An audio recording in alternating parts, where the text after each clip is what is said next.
Arquitectos Olvidados es una iniciativa del estudio granadino Amat Arquitectos. Tenemos aquí a Alejandro Amat. Como ya creo que todos conocéis, son unas jornadas expositivas en torno a arquitectos que protagonizaron la etapa moderna de la ciudad de Granada y algunos de los edificios más emblemáticos de la ciudad. Arquitectos Olvidados pretende difundir el patrimonio moderno granadino a la ciudadanía, entendiendo la divulgación como el método para conservar y poner en valor la arquitectura y los arquitectos del siglo XX, tan a menudo olvidados y deteriorados en nuestras ciudades. Ha seleccionado Alejandro 10 arquitectos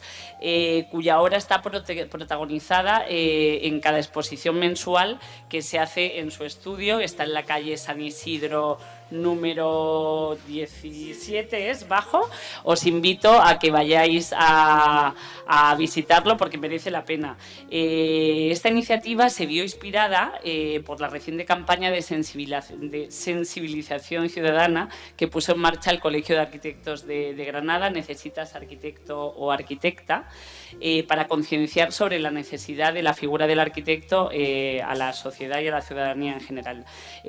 Los arquitectos que hasta ahora olvidados se han ido poniendo en valor y han tenido su exposición en la sede de Amat, pues han sido en enero Fernando Wilhelm y Manzano, en febrero José María Fernández Figares y Méndez y Matías Fernández Figares y Méndez, en marzo le tocó el turno a Ángel Casas Vilchez, en abril a Francisco Prieto Moreno Pardo, en mayo a Miguel Castillo Moreno y este mes le toca el turno al arquitecto creo que menos olvidado o más conocido, que es don José María García de Paredes Barreda. Tenemos hoy el placer y el honor de contar aquí con la presencia de Ángela, su hija, arquitecta, doctora arquitecta, compañera de profesión, a la cual agradezco su presencia y darle las gracias a Ángela, darle las gracias a Alejandro por esta magnífica iniciativa que está siendo una maravilla y bueno, Alejandro decir que es el alma, el ideador, el organizador y el productor de estos arquitectos olvidados, que creo que es una iniciativa que va a tener largo recorrido y en la cual estamos apoyando en todo lo que se puede. Y quería dar también las gracias y la enhorabuena a Alejandro por estar hoy aquí, porque hace escasas horas acaba de tener una preciosa hija y bueno, quería estar y aquí le tenemos. Así que gracias, Alejandro, y muchas gracias a todos por vuestra asistencia.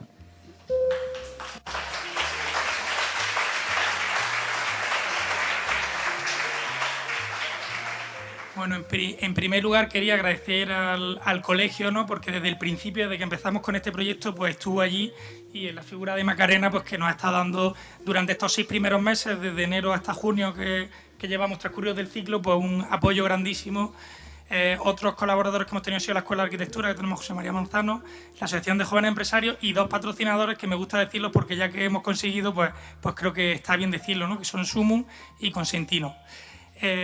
Felicitaros a todos los colegiados que os han dado la insignia, que he llegado al final un poco tarde por el tema familiar que hemos tenido y bueno, me tocaba a mí presentar a don José María García de Paredes y a doña Ángela García de Paredes. Entonces, bueno, siendo muy muy breve, pues aunque el nombre de Arquitectos Olvidados pues tiene ese nombre un poco jocoso o atractivo, ¿no? Es verdad que había algunos arquitectos que sí estaban olvidados en Granada. El caso de José María García de Paredes pues no era ni mucho menos, ¿no? Aunque está dentro del ciclo. Hablando con Ricardo Hernández Soria el otro día, decíamos, hemos tenido la suerte de tener un maestro en Granada, ¿no? Y bueno, creo que es fundamental. De sus 90 obras que aparecen recogidas en la tesis de Ángela, pues prácticamente 20 son en Granada y luego hay 4 o 5 que también son proyectos granadinos, aunque son en otras provincias, porque eran la sede del Banco de Granada en Madrid, en La Coruña, en Sevilla, en otros sitios, ¿no? Decir brevemente de José María, pues que estudió arquitectura en Madrid, aunque era de Sevilla y de origen de Cádiz, que disfrutó la beca de la Academia de España en Roma, que me parece siempre tan interesante y tan atractiva, y bueno, que tuvo una dilatadísima carrera hasta los años 90 que falleció, y tenemos esa arquitectura de la música que aparece también en la tesis, que es tan interesante, y aquí nos dejó grandes obras que ahora las vamos a ver. Y con respecto a Ángela García de Paredes, pues agradecerle lo primero que haya querido sumarse a este ciclo, que cuando Macarena y yo pensamos en ella como ponente, pues lo hacíamos casi como una cosa ideal, prácticamente imposible de alcanzar, y no solamente que agradecerle su amabilidad en estar aquí, y la de su hermana Elena, que también nos ha facilitado el material del archivo de Manuel de Falla que había sobre García de Paredes, porque bueno, ha cuadrado agenda para estar hoy día 30 como estaba previsto, y bueno, doctora arquitecta, como ha dicho Macarena, y destacar que desde el año 90 que empezó su estudio de arquitectura de Paredes y Pedrosa, pues son tantos los proyectos que a mí me costaba el otro día seleccionar cuáles eran los más interesantes y cuáles eran los mejores, ¿no? Entonces, bueno, me parece una sutileza cómo han cambiado de escala y llegan desde el edificio público como el Museo Arqueológico de Almería a luego las viviendas de Toledo que cambian completamente de tamaño, y me parece magistral. Que muchísimas gracias de nuevo por acompañarnos y que tienes la palabra. Bueno, madre mía, qué...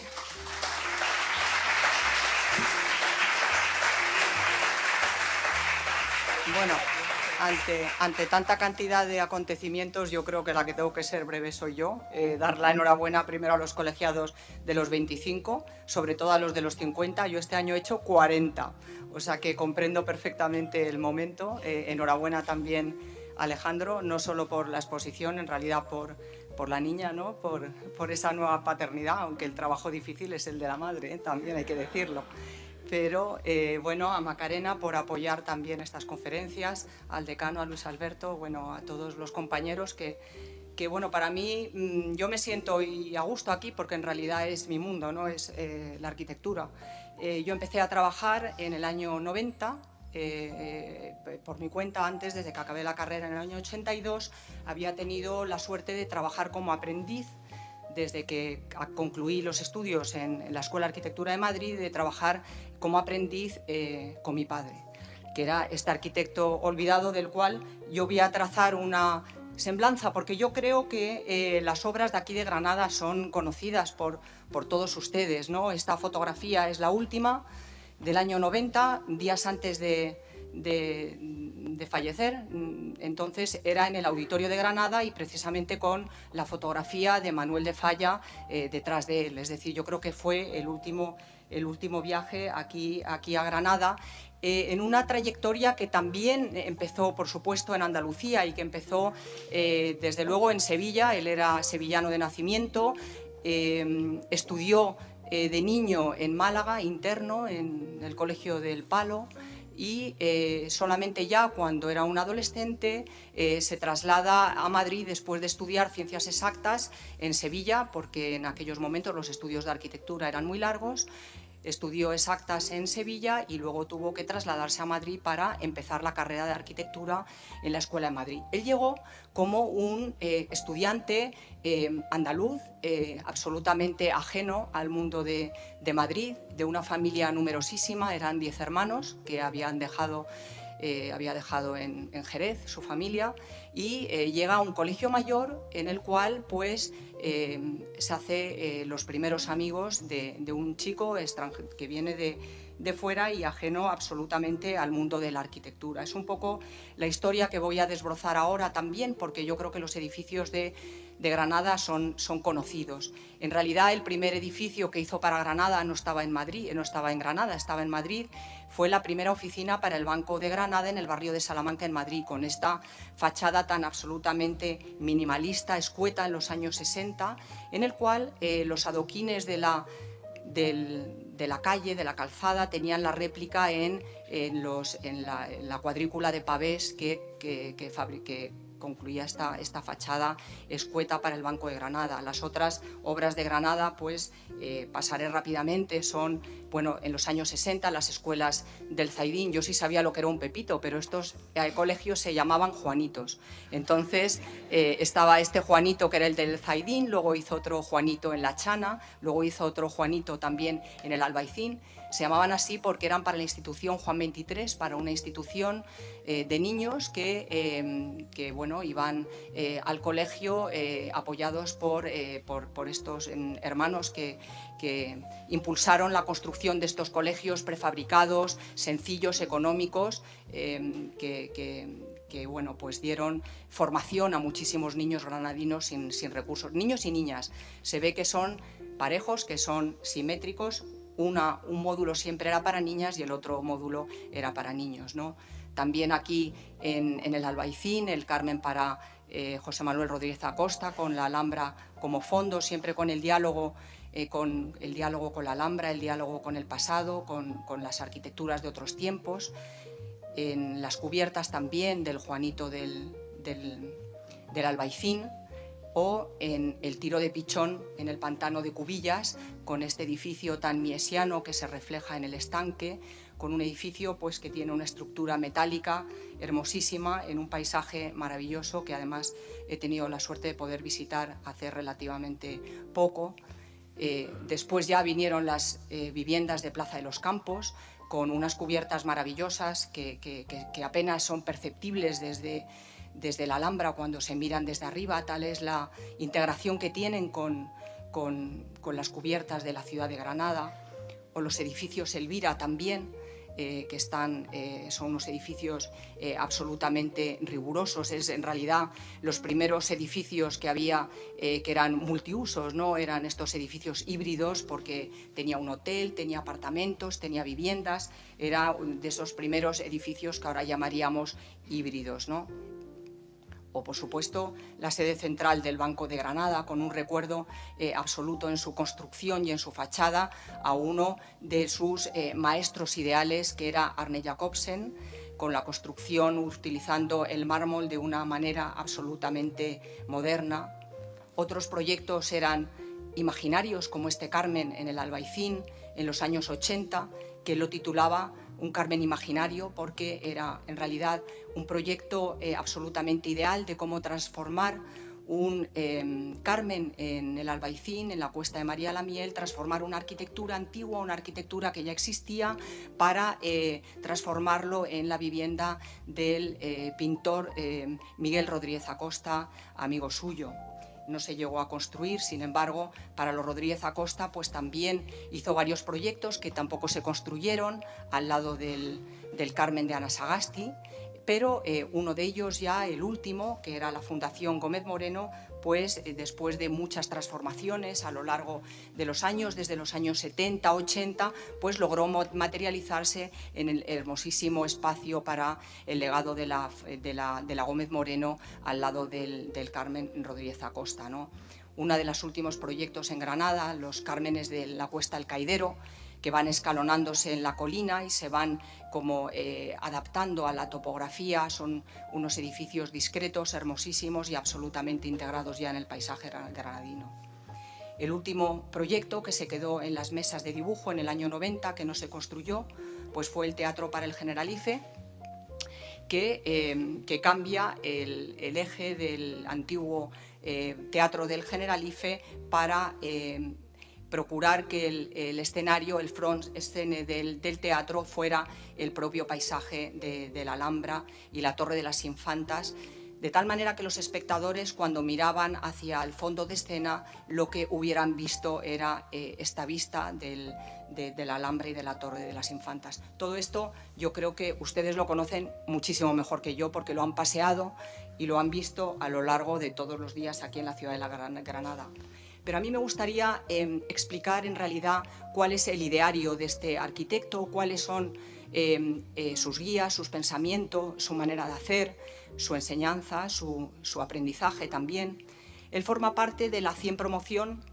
de la Escuela de Arquitectura de Madrid. Aquí vemos la promoción, 100% hombres, vemos. Aquí está también Rafael de la Hoz, que fue su compañero, también llegado de Andalucía, de Córdoba, y eso también fue una cuestión que les unió, y que les unió también en las primeras obras que construyeron juntos.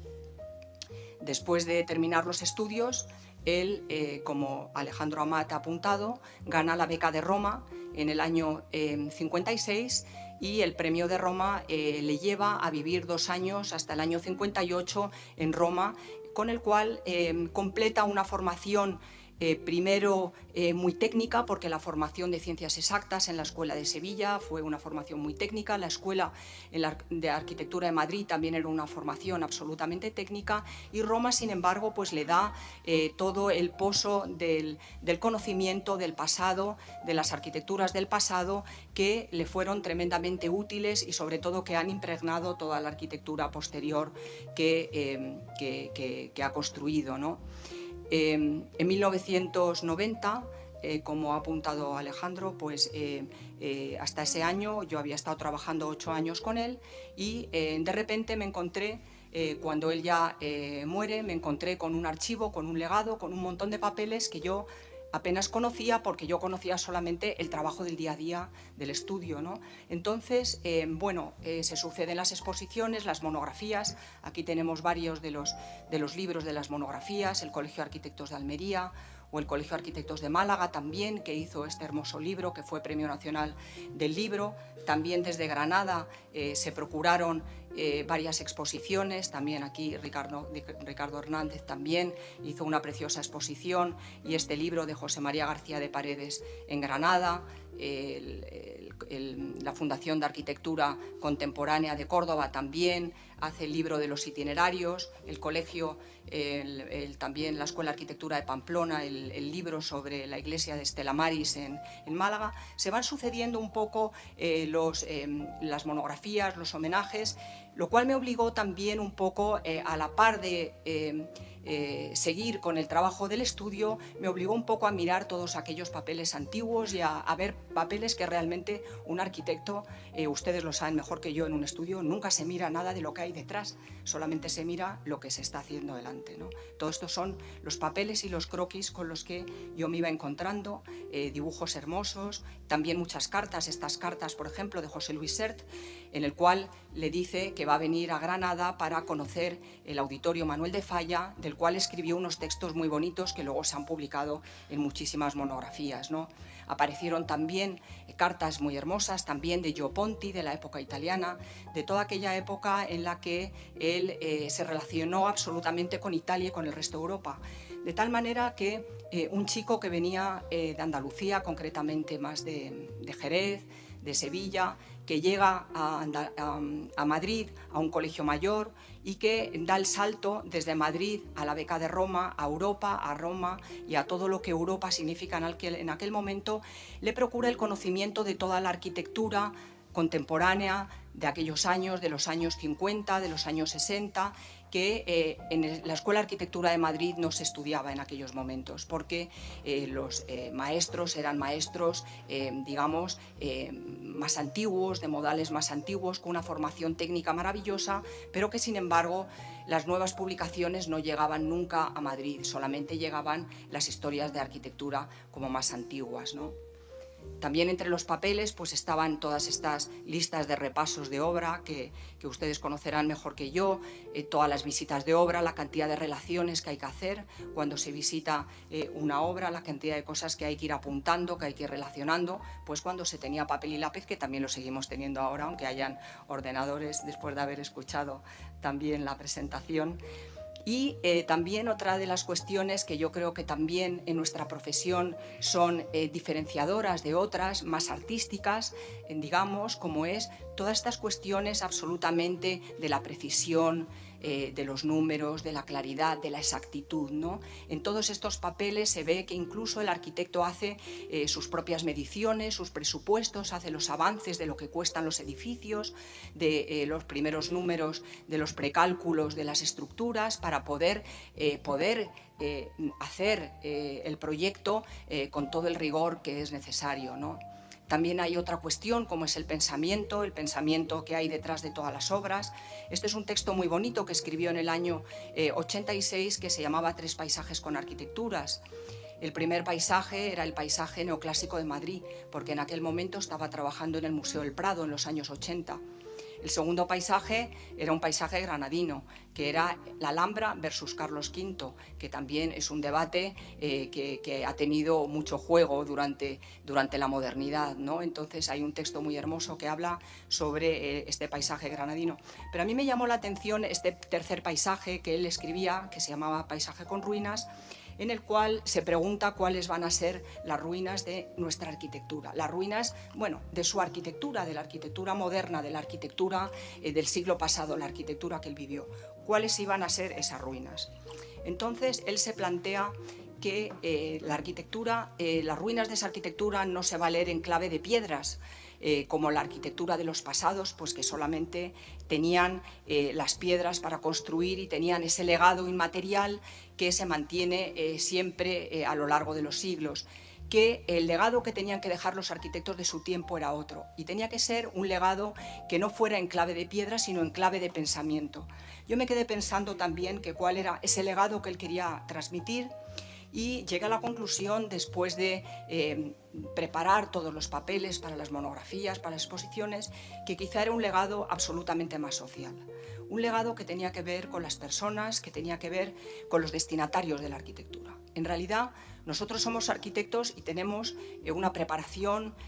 técnica, tenemos una preparación artística, tenemos un conocimiento, pero no debemos olvidar que al final los destinatarios de nuestros edificios son las personas, y son las personas para las cuales tenemos que emplear todo el conocimiento que tenemos a la hora de proyectar y de construir un edificio. Quizá en ese texto él quería explicar un poco que el legado de su arquitectura también se debía leer en esta clave de las personas, la arquitectura para las personas. Con esta imagen del auditorio de Granada, todavía cuando lleno de personas, lleno de gente a través de las cortinas, todas las personas que rodean la arquitectura, ¿no? Esta es un poco la historia del fondo del pensamiento de la arquitectura de García de Paredes, que él incluso había hecho un primer borrador y un primer listado de todas sus obras, pensando también en su publicación, ¿no? Pero había también otra parte del archivo que a mí me parecía que era muy interesante, que eran sus propios libros, los libros que él leía. Yo creo que también la biblioteca de un arquitecto define absolutamente a la persona que hay detrás. En su caso, pues los libros van desde libros absolutamente inéditos y únicos de Le Corbusier, como los textos también de Jo Ponti o los libros de Arne Jacobsen, en los cuales inspiró muchísimas de sus obras, o la arquitectura brutalista. Estamos hablando también de Banham, de Rudowski, también con la arquitectura sin arquitectos, que es un pensamiento también muy cercano a su manera de proceder y a su manera también de trabajar, ¿no? Y cómo no, los escritos de Manuel de Falla, escritos sobre música y músicos, porque en algún momento él llegó a escribir que su verdadero maestro de arquitectura no había sido un arquitecto, sino que había sido un músico, que había sido Manuel de Falla, que tampoco era granadino, pero que también acabó siendo granadino infiltrado como él mismo, ¿no? El último proyecto que él dejó pues era el teatro del Generalife. Entonces ahora la cronología que voy a hacer es inversa, desde el último proyecto que yo conocía, en el cual yo estaba trabajando, hasta los primeros proyectos pues que apenas conocía nada más que las publicaciones, ¿no? El teatro del Generalife, que yo creo que lo que más hermoso tiene es ese giro que hace, que se ve aquí en el plano general, que gira el eje del teatro para hacerlo coincidir con la vista de la Alhambra y con la vista de la Torre de las Infantas, girando absolutamente el eje del teatro. Y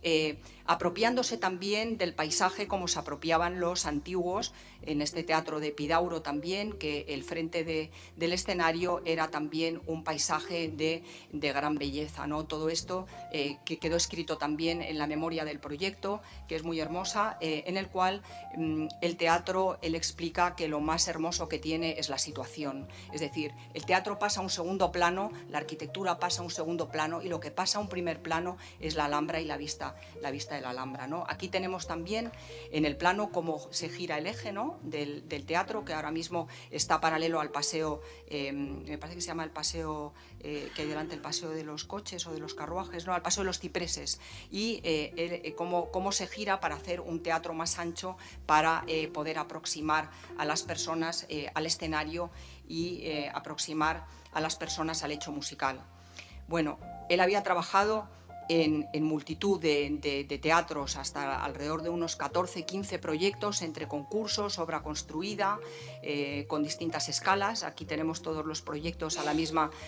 escala, unos están construidos, otros son simplemente concursos, pero es un arquitecto que desde el inicio de su trabajo se vio muy cercano a los temas musicales y a los temas relacionados con las arquitecturas para la música. De hecho, también por su matrimonio con Isabel de Falla, con mi madre, que además entre los dos propulsaron todo lo que es la Fundación Archivo Manuel de Falla, que tiene ahora sede en Granada, por lo cual todos los papeles del músico están ahora aquí en Granada, ¿no? Entonces, esta cercanía al hecho musical pues hace que también él trabaje mucho en el tema de los teatros y auditorios, siempre de una manera rigurosa, ¿no? A mí estos, por ejemplo, estos pequeños esquemas, ¿no? que va haciendo, ¿no? para ver cuál es la mejor posición de las salas en el esquema general de un edificio musical, siempre al lado de las entradas de los conciertos, porque la mejor manera de conocer estos edificios pues es viviéndolos en directo, ¿no? Como también pudo ser con el Auditorio Nacional de Música, que fue la última obra que él concluyó ya en el año 88 y que se estrenó también, como no podía ser de otra manera, con Atlántida de Manuel de Falla, ¿no? En estos dibujos también de las primeras versiones del Auditorio Nacional de Música de Madrid, se ve cómo también el proceso de transformación de las salas es algo que le interesa, y cómo es un arquitecto que no trabaja con una idea preconcebida, sino que es un arquitecto que va poco a poco transformando, haciendo, mejorando, trabajando siempre una idea inicial hasta llegar al resultado final. No es un arquitecto de ideas rápidas, es un arquitecto digamos, de trabajo lento, de trabajo minucioso, de introspección, de estudio, de lento trabajo y de afinado continuo de las salas musicales, como se afinaba también esta sección del Auditorio Nacional de Música, que tiene la inspiración en la arquitectura de Hans Scharoun, de la Filarmónica de Berlín, porque aparte de la admiración por el edificio y aparte de la admiración por esta gran sala musical, que esta sería la planta de la Filarmónica de Berlín, el acústico que trabajó para la Filarmónica de Berlín, Lothar Kremer, es el acústico que José María García de Paredes tuvo como colaborador tanto para el Auditorio Nacional de Música, que esta sería la maqueta final de la sala, como para el Auditorio Manuel de Falla de Granada, ¿no? Aquí en esta maqueta se ve cómo en el Auditorio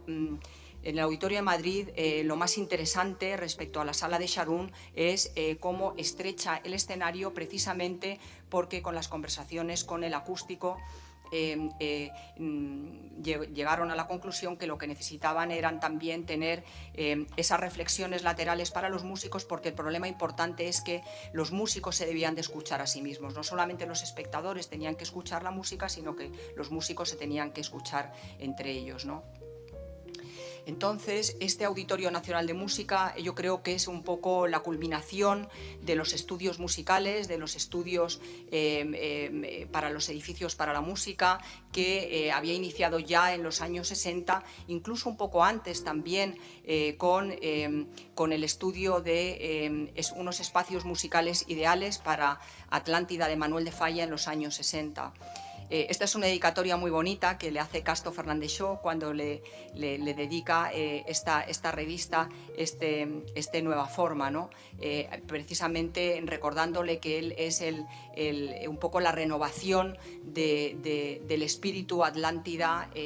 que inicialmente el arquitecto Casto Fernández Shaw y Germán de Falla habían iniciado, y al cual se sumó un jovencísimo García de Paredes en los años 60 por este motivo familiar, ¿no? por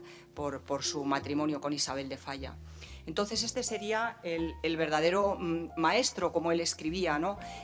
Para arquitectura, precisamente por el tema de la austeridad de la concisión, del el interés por las arquitecturas del pasado en uno, por el interés de las músicas del pasado en otro, hasta hacerlas absolutamente contemporáneas, ¿no? El interés siempre por el lugar, el interés por el contexto, el interés por el sitio en el que se va a trabajar. En el caso del Auditorio de Granada, el lugar mágico, el lugar increíble de la Colina Roja de la Alhambra, en el cual se iban sucediendo los proyectos, porque el Auditorio de Granada, si bien se inaugura en el año 78, se inicia en los años 60 el proyecto y va transformándose poco a poco a lo largo de los años, porque fue un proyecto que tuvo una concepción muy larga en el tiempo. Bueno, hubo también todos los problemas administrativos que conocemos todos, ¿no? Del lugar, de la propiedad de los terrenos. En este caso eran tres cármenes: el Carmen de Matamoros, me parece, el de Santa Rita y Gran Capitán, y también todos los problemas que conllevaba con patrimonio todo lo que es las aprobaciones del proyecto en un sitio tan absolutamente emblemático como es la Colina de la Alhambra, ¿no? Otra vez el estudio riguroso de las salas de conciertos, como igual pasó en el Auditorio Nacional de Música, con las maquetas. Esta maqueta es una maqueta preciosa que ahora mismo está en la Academia de San Fernando en Madrid, una maqueta de madera de balsa que él construía también con sus propias manos. Y por fin el Auditorio de Granada, el Auditorio Manuel de Falla, con el arquitecto, el día de la inauguración, con los faroles colgando, que son también reflectores acústicos y que son unos puntos de luz que de una manera casi artesanal, ¿no?, hacen esa integración entre la arquitectura contemporánea, lo que es vernáculo, lo que es propio y lo que es del lugar y lo que es artesanal, que un poco es la concepción de la gran parte de los proyectos que él llevó a cabo a lo largo de todos los años de profesión, ¿no? La referencia en el Auditorio de Granada al edificio de Scharoun y a la Filarmónica de Berlín, con la gran cantidad de notas, de escritos de cómo debe ser una sala de conciertos, qué necesitan los músicos, qué necesitan los cantantes, qué necesitan todas las personas que van a trabajar en estos grandes edificios, recordándonos otra vez que esa clave que hablaba en el paisaje de las ruinas era esa clave de la arquitectura para los demás, de la arquitectura leída en una clave social, de la arquitectura para las personas, ¿no? Y la transformación del edificio a lo largo de estos años de gestación, cuando después de un edificio absolutamente Scharoun, ¿no?, con este alzado, pues la Comisión de Patrimonio se lo echa para atrás y él lo transforma. Y incluso dice: qué afortunado fui que la Comisión de Patrimonio me lo echó para atrás. Tuve que construir el auditorio con teja de derribo y con unos volúmenes absolutamente prismáticos, ¿no?, como son los volúmenes de la Alhambra, y ahora soy afortunado porque pienso que esa era la solución correcta, siempre dando la mejor solución posible a cualquier traspiés que todos podemos haber tenido en un proyecto, transformando el edificio siempre pensando en las personas que van a utilizar el edificio. Bueno, este edificio lo conocen ustedes muchísimo mejor que yo, la verdad, aunque bueno, todo lo que es el proceso de transformación del edificio es algo muy hermoso y que yo creo que me parece que tienen el libro que ha hecho la Fundación Arquia y que yo creo que ahí también viene bien explicado todas estas cuestiones de construir moderno y de construir contemporáneo en lugares emblemáticos, en lugares patrimoniales como es la Colina de la Alhambra, ¿no? En aquellos años, en los años 80, Janus, que es una revista, creo que debe estar en la biblioteca, me figuro, porque solamente se publicó el número 0, es una joya. Yo tengo uno de estos ejemplares 0, el número 1 no se llegó nunca a editar, y Oriol Bohigas era el director, pero tenía un consejo de redacción que era absolutamente fascinante. Todos los arquitectos, desde Clorindo Testa a Giancarlo De Carlo, ¿no?, estaban en el comité científico de esta revista, ¿no? Todos estos arquitectos que comparten también con García de Paredes todos los cursos de aquellos años que él daba como profesor. Él estuvo muchos años en la Escuela de Sevilla también dando clase, y que comparten en estos cursos del Laboratorio de Arquitectura y Urbanismo de Urbino, cuyo director era Giancarlo De Carlo, en clave italiana, de Siena, por ejemplo. Los arquitectos que participan pues son desde Renzo Piano hasta Denis Latsun, ¿no? Con lo cual, él estaba absolutamente relacionado desde la época en la que vivió en Roma y recorrió toda Europa con el resto de los arquitectos europeos, ¿no? Y yo creo que esto es lo que él trae a Granada también. Él trae ese cosmopolitismo, ¿no? Y ese conocimiento y esa sabiduría silenciosa, esa sabiduría real y una sabiduría que ha ido ganando con el paso de los años. Él es lo que trae de una manera silenciosa a Granada para enfrentarse con proyectos muy difíciles, como el Carmen Imaginario que hemos visto, que era para el pintor Miguel Rodríguez Acosta, o como la Gómez Moreno aquí en el Callejón de los Niños del Rollo, al lado del Hotel Alhambra Palace, que es increíble. Cuando se abre la puerta no puede haber nada más silencioso, porque es que no hay ni edificio siquiera, es como un no edificio. Elisa Valero le llama la sombra del Carmen Blanco, porque cuando se abre la puerta no hay nada, y es que el edificio está debajo, ¿no? Está enterrado, ¿no? Entonces, esa lectura en esa clave silenciosa, elegante, ¿no? Una arquitectura discreta, ¿no? Como esta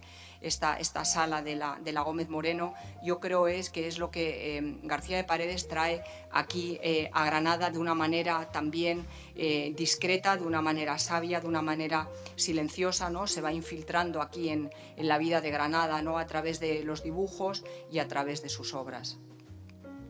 Pero este interés y este conocimiento de lo antiguo y de lo moderno, pues tiene, yo creo, uno de los momentos más importantes en la sala que hizo para la Sala Juan de Villanueva en el Museo del Prado, que era también una obra dificilísima de construcción de una sala musical dentro de un edificio absolutamente emblemático como es la Sala Juan de Villanueva dentro del Museo del Prado, ¿no? Y esta sala, que ahora ya se destruyó, después de las últimas obras de remodelación por Rafael Moneo del Museo del Prado, ahora ha pasado a ser el vestíbulo central del museo y ya no existe. Pero ese interés también por las arquitecturas de otro tiempo, por las artes de otro tiempo, pues le llevaron también a poder trabajar en otros proyectos absolutamente fascinantes, como es la construcción de esa primera urna que hubo que construir de una manera obligada por el MoMA de Nueva York, que solamente dejaba venir esta obra a España después de la transición si se protegía con un cristal blindado y en una urna. Entonces, el arquitecto encargado de construir este gran cristal, este aparato cristalográfico debajo de la bóveda de Lucas Jordán en el Casón del Buen Retiro, pues fue García de Paredes en los años 80. Esta urna cristalográfica tenía también unas referencias muy bonitas también al grabado de Durero, Melancolía, donde aparece también ese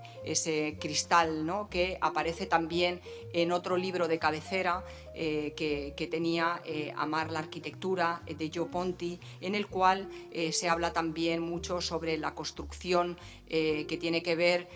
con el lugar, enraizada en el lugar, que tiene que ver con todas las cuestiones relativas al contexto, relativas a las personas o relativas al uso que va a tener la arquitectura. Hay una cita muy bonita en este libro, Amar la arquitectura, de Gio Ponti, que habla que la arquitectura religiosa no es una cuestión de arquitectura sino de religión. Yo creo que también es una cuestión que se puede aplicar también a los auditorios, que es una cuestión de música también, además de arquitectura, ¿no? Porque en sus primeros años y antes de comenzar sus proyectos para la música, García de Paredes había trabajado en una serie de iglesias que se iban sucediendo una detrás de otra, y precisamente ese texto de Gio Ponti, de que la arquitectura religiosa es una cuestión de religión, además de arquitectura, encabeza varios de las memorias que son muy bonitas, las memorias de todos estos proyectos de iglesias. Aquí tenemos este dibujo que a mí me encanta, superpuestas a la misma escala, la iglesia del Colegio Mayor Aquinas, la iglesia de Almendrales, la iglesia Estela Maris de Málaga, con las alturas, para ver a escala y la relación de todas aquellas iglesias que estaba proyectando en aquellos años, ¿no? La primera que construyó fue esta, que fue la iglesia de Vitoria, que la construyó con Javier Carvajal, que era su compañero de academia en Roma. Ellos ganaron la beca juntos, entonces después de la beca pues tuvieron la oportunidad de construir esta iglesia modernísima en Vitoria. O en aquellos años ya en solitario, también en el año 64, la iglesia Estela Maris en Málaga, la iglesia de Belén. Entonces, que a mí me parece fascinante, ¿no? Esta estructura, esta fotografía de estructura con la estructura de las grandes cerchas que liberan el espacio vacío de la iglesia, el espacio en la cual los fieles se reúnen para orar en la parte baja, porque en la parte superior es donde García de Paredes instala el convento y las celdas de los frailes, justamente al revés de cómo debía de ser. El convento está arriba del todo, con el claustro en un sitio verdaderamente mágico en Málaga, desde el cual se divisa pues toda la ciudad, ¿no? Y entonces esa estructura es la que permite liberar ese espacio interior, en el cual hay una primera versión de los faroles granadinos, de los faroles que en este caso eran faroles de Úbeda, que iluminan el interior de la iglesia de Belén de Málaga, ¿no? Con un exterior también absolutamente discreto, austero y hermoso, ¿no? En la memoria también decía que los verdaderos protagonistas, si en Granada la verdadera protagonista es la Alhambra, ¿no? Y la colina de la Alhambra, él escribía en la memoria que los protagonistas de la iglesia de Belén eran los grandes árboles del paseo de la Alameda, ¿no? Este concurso, que es el concurso para la iglesia de San Esteban de Cuenca, es el concurso en el cual se basa la iglesia de Almendrales que construye después, que construye un espacio absolutamente multipolar, un espacio que no está dirigido, que no es frontal, que es un espacio asambleario, un espacio de reunión, con unas cúpulas muy bonitas, un techo de cúpulas fascinante con pequeños lucernarios arriba del todo, con una referencia a la iglesia de Cholula de México, que yo creo que es una de las referencias de esta iglesia, y en la cual explica en la memoria que la iglesia no es la casa de Dios, porque Dios no necesita una casa, porque Dios está en todas partes y Dios no se moja y Dios no tiene frío. Es una memoria muy hermosa en la cual llega a la conclusión de que la iglesia es la casa de las personas, igual que el auditorio también es la casa de las personas que van a escuchar música. En este caso, la iglesia es el espacio donde las personas se reúnen pues para encontrarse, un espacio asambleario, para orar, pero porque necesitan una casa, porque sí que necesitan no pasar frío o no necesitan mojarse, ¿no? Entonces, este es un poco el planteamiento ideológico también de esta iglesia, del poblado Almendrales, que es un poblado de los años 50, de los poblados que acogían a todos los emigrantes que venían del campo a la ciudad, con unos medios absolutamente austeros y unos medios escasísimos en su construcción, pero que sin embargo es de una belleza y de una modernidad que a mí me parece impresionante, ¿no? Este sistema modular es el que ya había empleado en el año 56 para este proyecto. Este es un proyecto muy bonito que él hace en el año 56, un proyecto utópico, que es el pabellón de España para la Bienal de Venecia, con el cual gana el premio de Roma que le procura la beca de 2 años con la que vive en Roma, ¿no?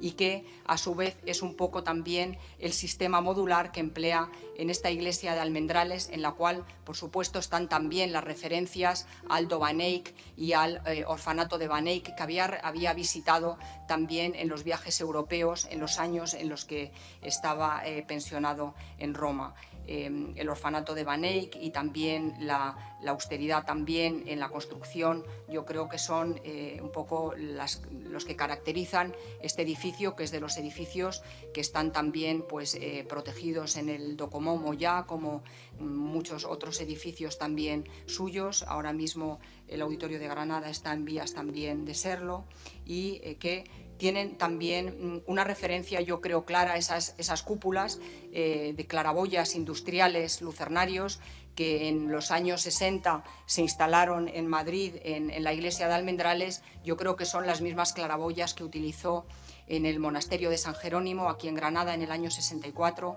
para la exposición Falla, cuando García de Paredes se hace cargo de la instalación de esta primera exposición, con todos los papeles que habían llegado tanto de Cádiz, de Granada como de Argentina, para ser el germen y el legado de la Fundación Archivo Manuel de Falla, que ahora tienen ustedes aquí muy cerquita en la colina de la Alhambra, al lado del auditorio, es donde están todos estos papeles, todos estos objetos que pertenecieron al músico, ¿no? Es muy bonito también cómo él va haciendo todos los croquis de todas las vitrinas una a una y va numerando todas las piezas con sumo cuidado, desde el bastón a los libros, a los lentes, ¿no? Y cómo se exponen de esta manera mágica, que luego fue publicada en muchísimos sitios, en Domus, con referencias también, textos muy hermosos de Reinhard Banham, en Architectural Review, o de Gio Ponti también en Domus, y se publicó también como una obra absolutamente contemporánea y sorprendente, ¿no? Es algo a medio camino entre el diseño industrial, el ingenio y también el enorme cariño también que puso en irse dibujando una a una todas las piezas de la exposición para el catálogo, y en la cual pues había muchísimas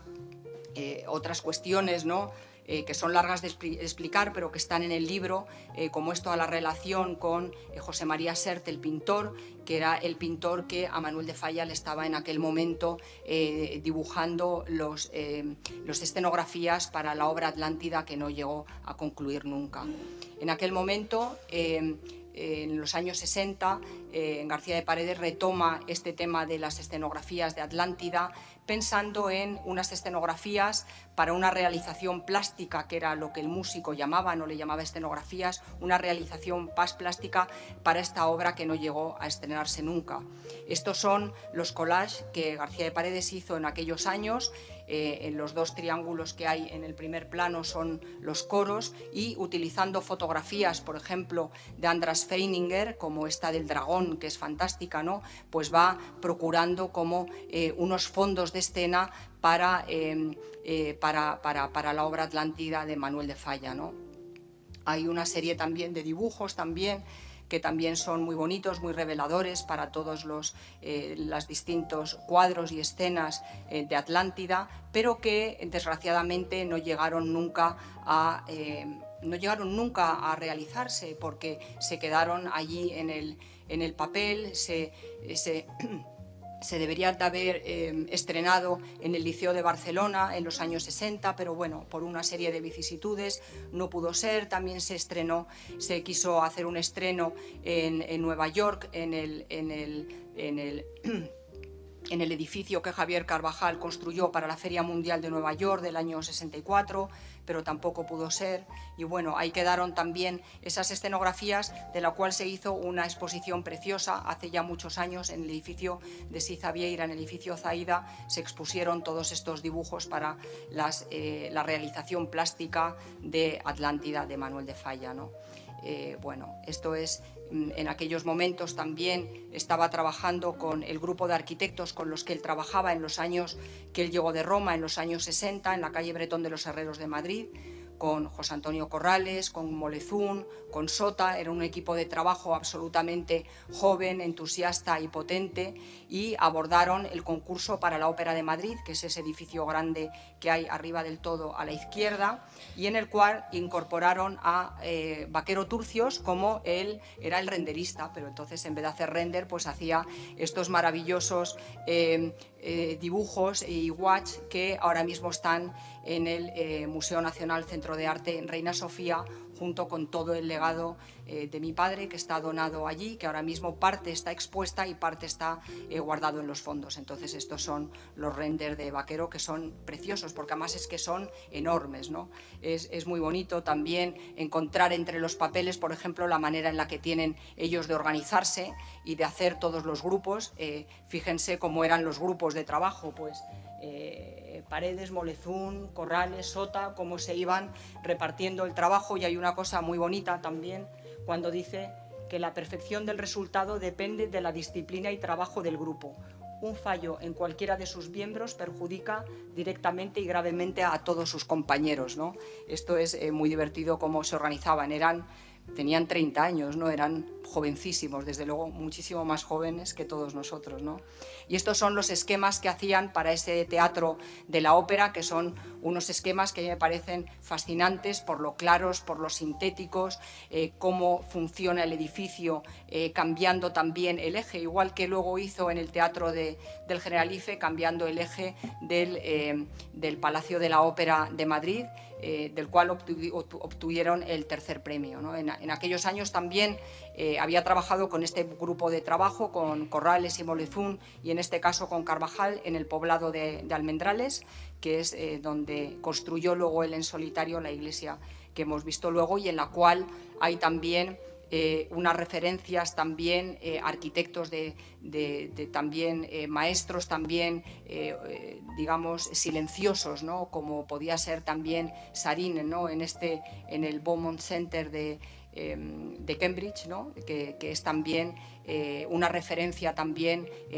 clara, yo creo, del concurso de la Ópera de Madrid, con ese graderío tendido y ancho, ¿no? Que luego repetiría en varios de los concursos y finalmente en el teatro no construido de la Alhambra, ¿no?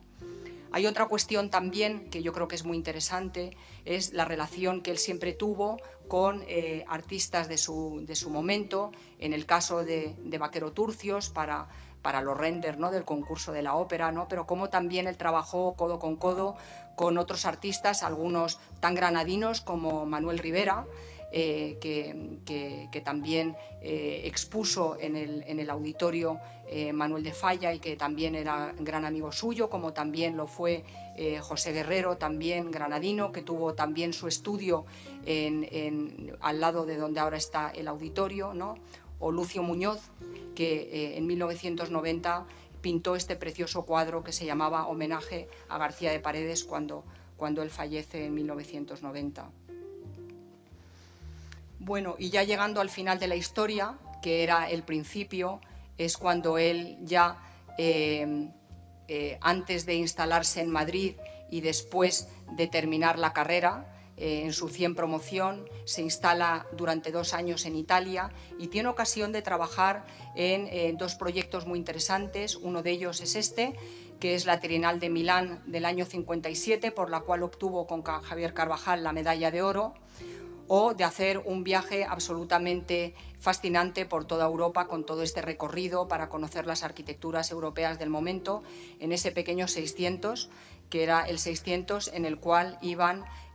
con Javier Carvajal, mi madre, Isabel de Falla y Vaquero Turcios. Iban los 4 ahí apiñados en este coche y recorrieron toda Europa hasta llegar incluso a Finlandia, ¿no? En esos años también construye en Roma otro proyecto precioso, que es el Panteón de los Españoles, que es esta escultura funeraria con un espacio abierto maravilloso, que es el sitio donde se entierran los españoles que mueren en Italia. Y con esto yo creo que son las obras absolutamente romanas. Pero él se va a Roma cuando tiene empezada su primera obra. Esta es su primera obra, porque este es el final de la historia, porque la cronología es inversa. Su primera obra es el Colegio Mayor Aquinas, por el cual obtiene el Premio Nacional de Arquitectura en el año 57 y que los dominicos le encargan cuando él era un estudiante de arquitectura y que proyecta junto con Rafael de la Hoz, que vemos aquí en esta imagen. Entonces, siendo estudiantes, los dominicos, que eran los que regentaban el colegio mayor donde vivían ambos arquitectos, les encargan a los dos estudiantes andaluces de la promoción, al cordobés y al sevillano, le encargan el colegio mayor. Yo no sé en qué estarían pensando, porque la verdad es que es encargarle a dos estudiantes un edificio de este porte, pero yo creo que la confianza pues era absoluta, o también el riesgo, ¿no? Arriesgaban a tener un arquitecto joven, querían una arquitectura absolutamente contemporánea y de su tiempo, ¿no? Y lo consiguieron, ¿no? Porque yo creo que este edificio, que han pasado años, esta foto es una foto reciente, es un edificio que se termina en el año 56, 57, precisamente, cuando mi padre ya se va a Roma, o sea, él concluye la capilla prácticamente estando en Roma, ¿no? Y en realidad, bueno, es una prueba simplemente de la preparación tan absolutamente rigurosa que había tenido en los años de escuela en la Escuela de Arquitectura de Madrid, ¿no? Estos son los cuadernos suyos pues de geometría de las masas, de geometría descriptiva, con todos los apuntes, ¿no? Con esa formación que tenía, pues que hizo que los dominicos pues se arriesgaran, ¿no? A encargarles el colegio mayor, porque bueno, estaban absolutamente bien preparados, ¿no? Esta obra pues dio la vuelta también al mundo, incluso se publicó en este pequeño libro que es muy revelador, ¿no? de la Universidad de Columbia, con un prólogo de Walter Gropius, ¿no? Y ya el final absoluto de la historia sí que es por qué este arquitecto, que es sevillano, que no es de una familia de arquitectos, y por qué de repente decide estudiar arquitectura. Entonces, la razón no es más que Casto Fernández Shaw, que era arquitecto y que era amigo de la familia suya, de su familia gaditana. Sus padres eran gaditanos, de Cádiz y del puerto de Santa María, y Casto Fernández Shaw era el arquitecto que en aquel momento estaba en La Carraca, en San Fernando, como arquitecto responsable de aquel edificio. Entonces, casualmente, mi padre va allí a San Fernando, conoce a Casto Fernández Shaw y Casto le convence para ser arquitecto. Él en realidad quería ser marino, como toda su familia. No había ni un solo arquitecto ni sabía nada de arquitectura, pero Casto Fernández Shaw le convence de ser arquitecto, porque no podía ser marino porque era muy miope y no le permitían entrar en la escuela naval. Y entonces le convence para ser arquitecto. Es muy bonita esta dedicatoria que le dice a José María García de Paredes, arquitecto, dice: del porvenir, el viejo arquitecto del pasado, le dedica Casto Fernández Shaw. Y por ese motivo, todos los dibujos que ustedes han visto en la presentación estaban hechos con este tecnígrafo. Entonces no habían ordenadores, aunque él compró los primeros ordenadores del estudio en 1990, llegaron los ordenadores, y los primeros ordenadores, que eran Mac, todos eran Mac, los había comprado él porque sabía que era el futuro, ¿no? Pero todos los proyectos los había dibujado con este tecnígrafo, que es el tecnígrafo de Casto Fernández Shaw y que le había regalado cuando fue arquitecto, le regaló su propio tecnígrafo, ¿no? Y luego el azar también era doble, porque Casto Fernández Shaw, arquitecto, era hijo del libretista de Manuel de Falla, de Carlos Fernández Shaw, que fue el escritor y libretista que escribió el texto de La vida breve para Manuel de Falla. De esa manera absolutamente sorprendente, azarosa y a veces mágica, que tienen a veces la forma, ¿no?, de mezclar las biografías y de llegar a la vida de los arquitectos y de las personas, ¿no?, como en este caso de este arquitecto infiltrado, ¿no?, García de Paredes, José María, que él, yo creo que se sentía absolutamente granadino por adopción, pero absolutamente también granadino por todo lo que significa Granada con su pensamiento y con todas esas relaciones que hay en su obra, con arquitectura del pasado, con arquitectura del presente. Bueno, esta imagen es muy divertida, son los letreros de las vitrinas de la exposición de San Jerónimo, que los encontré en un sobrecito y eran unos números recortados y me di cuenta que era la caligrafía de Manuel de Falla. Entonces, los letreros de las vitrinas eran la propia caligrafía de Manuel de Falla que el arquitecto había recortado para numerar las vitrinas con la propia caligrafía. Y bueno, y con esta imagen ya les agradezco. Yo creo que hoy hay mucho que celebrar de medallas y de nacimientos y de exposiciones. Muchas gracias.